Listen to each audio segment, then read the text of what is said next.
Israel kicked off a military incursion into southern Lebanon, according to local outlets.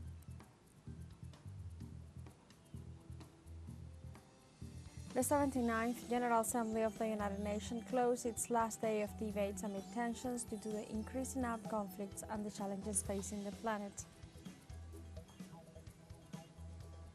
And schools in Venezuela opened their doors on Monday to receive thousands of children for the 2024-2025 school year. Hello and welcome to From the South. I'm Alejandra Garcia from teleSUR Studios in Havana, Cuba. We begin with the news. Israel kicked off a military incursion into southern Lebanon, according to local outlets.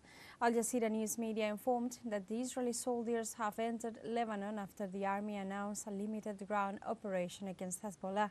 In the meantime, Israel is launching more airstrikes on the southern suburbs of Beirut, bombing several neighborhoods while ordering residents to evacuate. So far, attacks on Lebanon killed at least 95 people on Monday, the country's health ministry informed. Israel's war of terror is also spreading to other countries of the region, including Syria, where there are reports of the assassination of journalist and anchorwoman Safa Ahmed during Israeli aggressions against the capital, Damascus, on Monday. At least 95 people were killed and 172 others were wounded in Lebanon on Monday after the Israeli regime attacked the capital city of Beirut. The information was provided by the Health Ministry of Lebanon, which also reported that from September 16th to the 27th, Israeli attacks have claimed the lives of 1,030 people, including 56 women and 87 children, and wounded 6,352 others.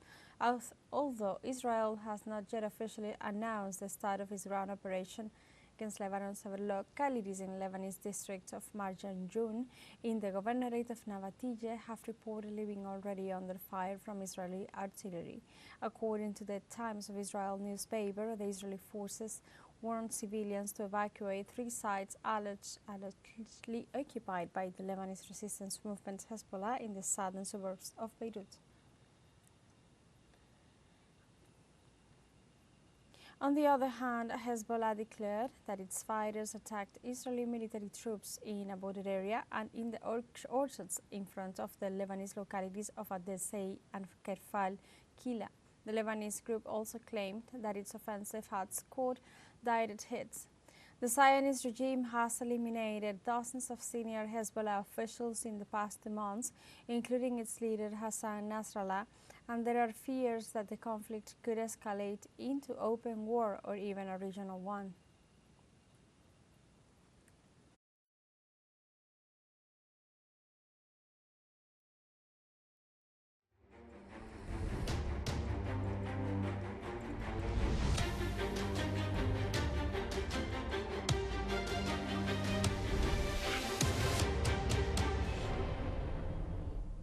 In Palestine, an Israeli bombardment of a refugee camp near the Al-Aqsa Matis hospital killed at least 6 people and wounded several others. Health authorities confirmed that rescue teams are still deployed. However, the Israeli occupation is preventing efforts to reach the wounded.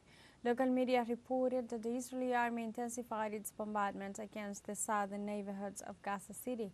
Local sources said displaced people were taking refuge near the Al-Aqsa Matis hospital after the occupation army claimed that it was a safe area where the refugees could avoid Tel Aviv's military attacks.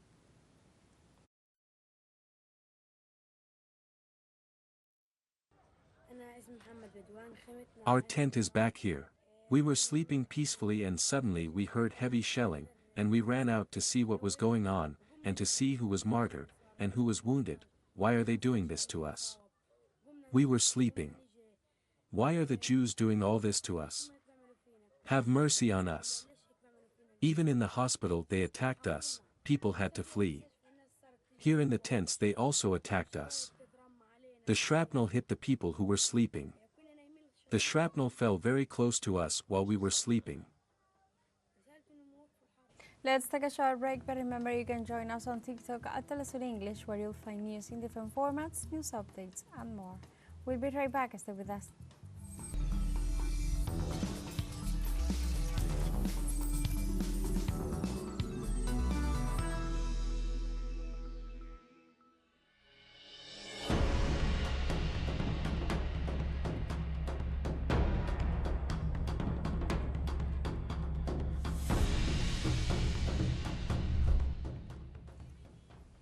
Welcome back. The 79th General Assembly of the United Nations concludes its final day of debates amid tensions due to the armed conflicts and the challenges facing the planet.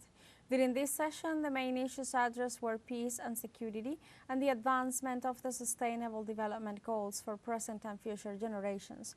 In spite of the efforts of the international community, an increase of tensions and aggressions in the Middle East has been reported in the last days, along with the escalation in conflicts in Ukraine, Sudan, Myanmar, and the intensification of violence in Haiti. In this context, the World Leaders Meeting adopted a pact that projects a reform of world governance focused on the rescue of multilateralism to strengthen the Union and the principles of global politics.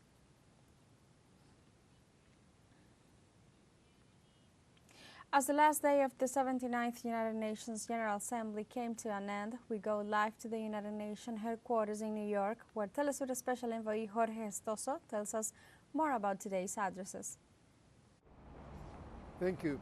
At the closing of this 79th General Assembly of the UN here in New York, the President of the General Assembly, we're talking about the Prime Minister of Cameroon, was making a call, a general call for the global unity of the world, and a huge reminder, a one basically saying that that reminder is very important because the world is living very important conflicts, and he mentioned that a war in the Middle East could extend to become a real war, and that is definitely a risk that we have seen in this General Assembly. We have seen in the last day 17 countries participating in the last session. We heard the Prime Minister of the different countries, especially of Syria, saying that that the Golan Heights needs to be returned to the authorities. We also heard the Nicaragua participating through the foreign minister would mention that the imperialism and the capitalism are using the war as a means to dominate vulnerable countries. He also said that most definitely denounced the genocide in Israel and also the attacks, the sanctions of other countries like Haiti, like Lebanon, like Syria, like Iran, like and other countries, and put emphasis on the interference of the global north in our region, especially in Venezuela, in Cuba, also in Nicaragua, in his own country, and also in Bolivia. He brought the subject of climate change, the importance of to have what is called global justice in terms of global change, also in terms of the food crisis, and also what has to do, again, interference in our region. It was 6 days in this General Assembly in which we have seen a world with polarized in terms that we haven't seen it so much before, and the tensions between different visions of the world has very much at the means of any subject.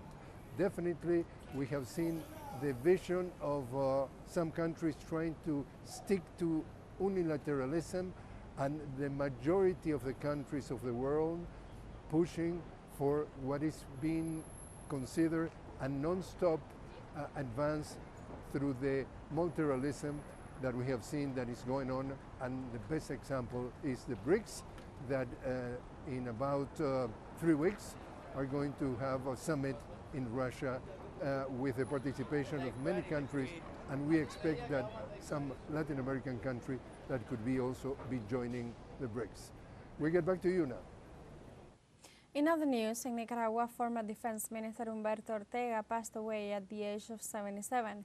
In an official statement, the Government of Reconciliation and National Unity and the Presidency of the Republic commemorate the strategic contribution of General Ortega as a Sandinista militant since his teenage years, his courage in revolutionary military actions, such as the rescue of Commander Carlos Fonseca Amador in Costa Rica, where he was shot and lost the physical mobility of the upper part of his body.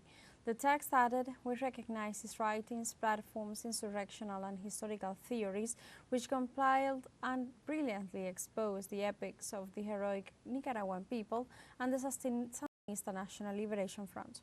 Finally, Humberto Ortega leaves us a legacy of science and guerrilla practices and valuable foundations and testimonies of capacity, audacity, and determination to recognize in the revolutionary and anti-imperialist history of the Nicaraguan people incomparable merits and courageous and humble personalities who stood out for their courage, bravery, and consequence. We have a second short break coming up, but before we invite you to visit our YouTube channel at teleSUR English, there you'll be able to rewatch our interviews, top stories, special broadcastings, and more. Hit the subscribe button and activate the notification bell to stay up to date on the world's most recent events. Final short break, don't go away.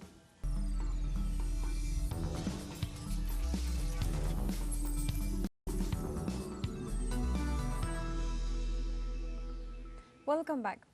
Schools in Venezuela opened their doors on Monday to receive thousands of children for 2024-2025 school year. According to Venezuelan Minister of Education, Héctor Rodríguez, children from kindergarten, preschool, and early education levels who start the new school term will receive uniforms and school supplies. Likewise, education authorities announced that the learning institutions will be provided with more than 3,000 freezers to support the school meals program. On the other hand, Venezuelan President Nicolás Maduro urged educators to continue articulating their efforts to offer a high-quality education.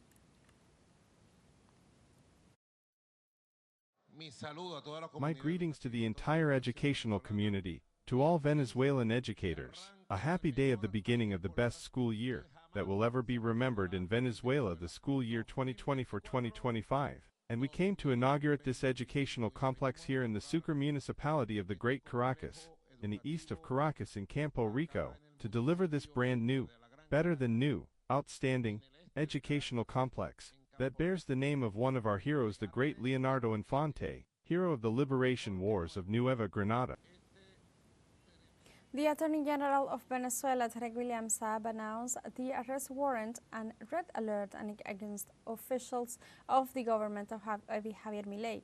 During a press conference, William Saab detailed that these employees participated in the seizure and hijacking of the Venezuelan teleSUR plane that was sent to the United States. The prosecutor pointed out that Buenos Aires now wants to make itself look like the justice of the world and usurps the functions of the Venezuelan authority. Furthermore, he pointed out their hypocrisy in issuing an arrest warrant against the president of Venezuela, but ignoring the crimes orchestrated by the Israeli Prime Minister against the Palestinian territories, Yemen and Lebanon. Venezuelan Attorney General Tarek William Saab accused of hypocrisy the actions of Argentine justice officials who ignored the Israeli genocide in the Palestinian territories.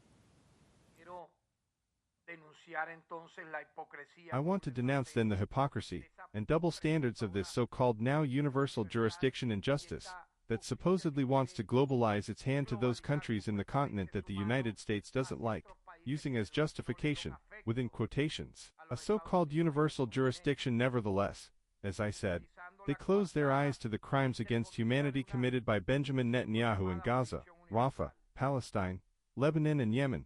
We have to single them out as hypocrite because they don't do the same against Netanyahu in Israel. Do you know why? Because Milei is an agent of the international Zionism in Latin America? The President of Mexico, Andrés Manuel López Obrador, offered on Monday his last message as head of state at the National Palace. The Mexican president thanked the journalists who attended his daily morning conferences while highlighting that President-elect Claudia Sheinbaum will continue with this initiative. López Obrador assured that during his 6-year term, he dedicated himself to serve the people through the implementation of his social programs where the most needy were taken as a priority.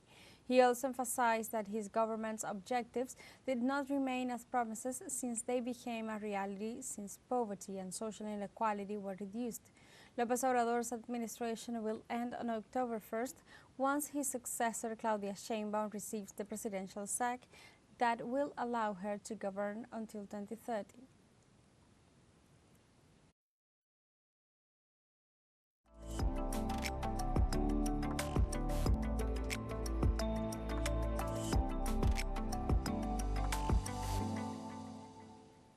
Every year on September 30, translators, interpreters, and terminologists celebrate International Translation Day.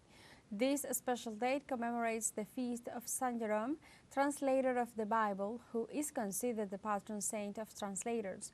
The United Nations decided to mark the occasion through Resolution 71-288, issued on May 24, 2017, in response to a request from the International Federation of Translators. Since then, each year, this celebration is meant as an opportunity to pay tribute to the work of language professionals who play an important role in bringing nations together, facilitating dialogue, understanding, and cooperation, contributing to development and strengthening world peace and security. We have come to the end of this news brief, but you can find these and many other stories on our website at telesurenglish.net, and join us on social media, Facebook, X, Instagram, Telegram, and TikTok as well. For Telesur English, I'm Alejandra Garcia. Thank you for watching.